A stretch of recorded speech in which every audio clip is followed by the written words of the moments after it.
Mga kapuso, hindi na lang sa Senado, literal na napapatakbo si Senador Bato de la Rosa. Maging sa isang web video game, kailangan ding tumakbo ang karakter na ibinase sa kanya.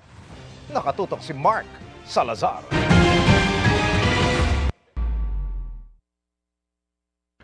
Ang mga eksenang ito ng pagtakbo ni Senador Ronald Bato de la Rosa para takasan ang arresting team ng NBI, ilang linggo ng usap-usapan sa social media. Nagsulputan na ang iba't ibang posts at meme kaugnay niyan. At ngayon, isa na rin siyang video game. Ito ang web game na Senate Run, kung saan ang player ang may kontrol sa tumatakbong si Senator Bato na kailangang tumalon para maalpasan ang sari-saring harang pati ang mga humahabol na NBI. Mas mahabang distansyang matakbo, mas maganda. Pero game over kapag nabangga ang harang o maabutan ng NBI. Ang may likha niyan, ang web developer na si Jopel Mandak. Inspired by recent events sa Senate, ang online game ni Jopel na trip-trip lang naman sana at pangbarkada. Hindi naman daw niya inakalang magva-viral. Ayun nga po, hindi ko na-expect na magba-viral po siya since ayun nga po, for fun lang din. Tapos madali lang din kasi siya talagang gawin. So if ever developer ka talaga, masasabi mo na ang dali lang naman gawin ng game na yun. Total, nag-viral na, pinag-iisipan ni Jopel kung anong enhancement sa game para maging exciting. At malay mo, mapagkakitaan. Pwedeng maglagay ng mga power-ups, mga ganun po na parang kailangan bumili yung mga users natin. Sa mga games po na pag bumili ka ng ganito, may advantage ka sa game. Parang pwede siyang sasakay ng sakyan. Dinidevelop naman ngayon ni Jopel ang Game 2 na tatawagin niyang Call of Senate. Pero si Senate Sergeant at Arms Mau Aplaska naman daw ang karakter ng player.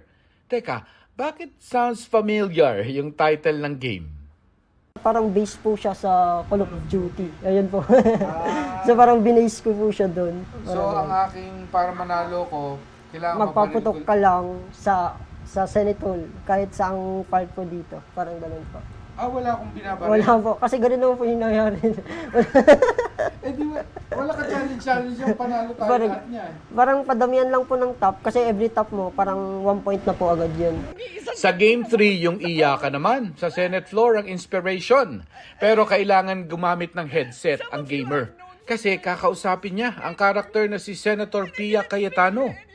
Parang talking Tom na parang kinakausap mo, kakamustahin mo nga daw po na kung okay lang ba siya, gano'n. Pati yung taasan ng boses nila Senator Kiko Pangilinan at Senator Robin Padilla, balak niya rin gawa ng web game. Paano ang game yun? Palakasan ng sigaw? Yes po. Actually, meron na pong game na gano'n, tapos parang i-base lang namin. Pero ano din, itatap? Hindi, ng palakasan? through voice po siguro, parang palakasan mag, So may, parang gano'n po. I have the floor! Ganun palakasan na gano'n? Parang gano'n po. Hindi makakabalaw ka naman sa paligid. Palakasan ng sigaw. Opo. Pero wait, bago may tamaan dyan, mabilis na sabi ni Jopel, satire lang naman daw ito at pang-aliw. May disclaimer nga sa Senate Run na nakalagay, this game is a fictional parody made for entertainment purposes only.